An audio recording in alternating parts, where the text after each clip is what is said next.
بسم اللہ الرحمن الرحیم۔ السلام علیکم دوستو، کیسے ہو آپ لوگ؟ میرا نام ہے وسیم اقبال اور آپ دیکھ رہے ہیں اسلام ود وسیم۔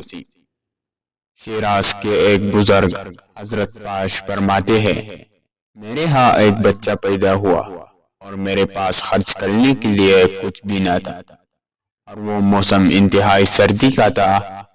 میں اسی فکر میں سو گیا تو خواب میں حضور اکرم صلی اللہ علیہ وسلم کی زیارت نصیب ہوئی۔ آپ صلی اللہ علیہ وسلم نے فرمایا، کیا بات ہے؟ میں نے عرض کیا، یا حضور صلی اللہ علیہ وسلم، خرچ کے لیے میرے پاس کچھ نہیں ہے، اسی فکر میں تھا۔ حضور صلی اللہ علیہ وسلم نے فرمایا، دن چڑھے تو فلاں مجوسی کے گھر جانا اور اس سے کہنا کہ رسول اللہ صلی اللہ علیہ وسلم نے تجھے کہا ہے کہ 20 دینار مجھے دے دے۔ حضرت پاش صبح اٹھے تو حیران ہوئے کہ ایک مجوسی کے گھر کیسے جاؤ اور رسول اللہ صلی اللہ علیہ وسلم کا حکم وہاں کیسے سناؤ۔ اور پھر یہ بات بھی درست ہے کہ خواب میں حضور صلی اللہ علیہ وسلم آئے تو وہ حضور صلی اللہ علیہ وسلم ہی ہوتے ہیں۔ ایسی شیشنگنج میں وہ دن گزر گیا اور دوسری رات پھر حضور صلی اللہ علیہ وسلم کی زیارت ہوئی اور فرمایا، تم اس خیال کو چھوڑ کر اس مجوسی کے پاس جا کر میرا پیغام پہنچا دو۔ چنانچہ حضرت پاش صبح اٹھے اور اس مجوسی کے گھر چل پڑے۔ کیا دیکھتے ہیں کہ وہ مجوسی اپنے ہاتھ میں کچھ لیے ہوئے دروازے پر کھڑا ہے۔ جب اس کے پاس پہنچے تو چونکہ وہ ان کو جانتا نہ تھا اور یہ پہلی مرتبہ اس کے پاس آئے تھے، اس لیے شرم آ گئے، تو وہ مجوسی خود ہی بول پڑا اور کہا، بڑی میاں، کیا کچھ حاجت ہے؟ حضرت پاش رضی اللہ تعالیٰ عنہ بولے، ہاں، مجھے رسول اللہ صلی اللہ علیہ وسلم نے تمہارے پاس یہ کہہ کر بھیجا ہے کہ تم مجھے 20 دینار دے دو۔ اس مجوسی نے اپنا ہاتھ کھولا اور کہا، یہ لیجئے 20 دینار، میں نے آپ ہی کے لیے نکال کر رکھے تھے اور آپ کے راہ دیکھ رہا تھا۔ حضرت پاش نے وہ دینار لے لیے اور اس مجوسی سے پوچھا، میں تو رسول اللہ صلی اللہ علیہ وسلم کو خواب میں دیکھ کر یہاں آیا ہوں، مگر تجھے میرے آنے کا علم کیسے ہو گیا؟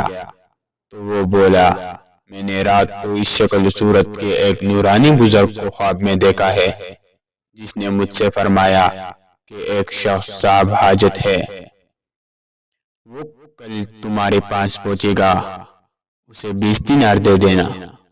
چنانچہ میں یہ 20 دینار لے کر تمہارے ہی آنے کا انتظار میں تھا۔ حضرت پاش نے جب اس کی زبانی رات کو ملنے والی نورانی بزرگ کا حلیہ سنا تو وہ حضور صلی اللہ علیہ وسلم کا تھا۔ چنانچہ حضرت پاش نے اس سے کہا، یہی رسول اللہ صلی اللہ علیہ وسلم ہے۔ اس مجوسی نے یہ واقعہ سن کر تھوڑی دیر توقف کیا اور پھر کہا، مجھے اپنے گھر لے چلو۔ چنانچہ وہ حضرت پاش کے گھر آیا اور کلمہ پڑھ کر مسلمان ہو گیا۔ پھر اس کی بیوی بہن اور اس کے اولاد بھی مسلمان ہو گئے۔ حضرت عبداللہ بن مبارک رحمۃ اللہ علیہ ایک بڑے مجمع کے ساتھ مسجد سے نکلے تو ایک سید زادے نے ان سے کہا، اے عبداللہ، یہ کیسا مجمع ہے؟ دیکھ، میں فرزند رسول اللہ صلی اللہ علیہ وسلم ہوں اور تیرا باپ تو ایسا نہ تھا۔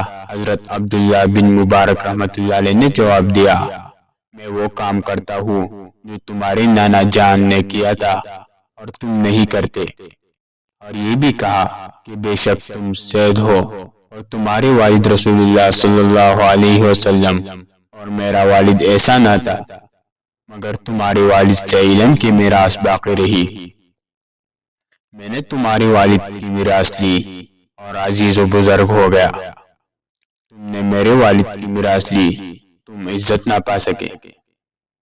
اسی رات خواب میں حضرت عبداللہ بن مبارک رحمۃ اللہ علیہ نے حضور صلی اللہ علیہ وسلم کو دیکھا کہ چہرہ مبارک آپ کا متغیر ہے عرض کیا یا رسول اللہ صلی اللہ علیہ وسلم یہ رنجش کیوں ہے؟ فرمایا تم نے میرے ایک بیٹے پر نکتہ چینی کی ہے۔ حضرت عبداللہ بن مبارک رحمۃ اللہ علیہ جاگے اور اس شہزادے کے تلاش میں نکلے تاکہ اس سے معافی طلب کرے۔ ادھر اس شہزادے نے بھی اسی رات کو خواب میں حضور صلی اللہ علیہ وسلم کو دیکھا اور حضور صلی اللہ علیہ وسلم نے اس سے یہ فرمایا کہ بیٹا اگر اچھا ہوتا تو وہ تمہیں کیوں ایسا کلمہ کہتا۔ وہ شہزادہ بھی جاگا اور حضرت عبداللہ بن مبارک رحمۃ اللہ علیہ کی تلاش میں نکلا۔ چنانچہ دونوں کی ملاقات ہو گئی اور دونوں نے اپنے اپنے خواب سنا کر ایک دوسرے سے معذرت کر لی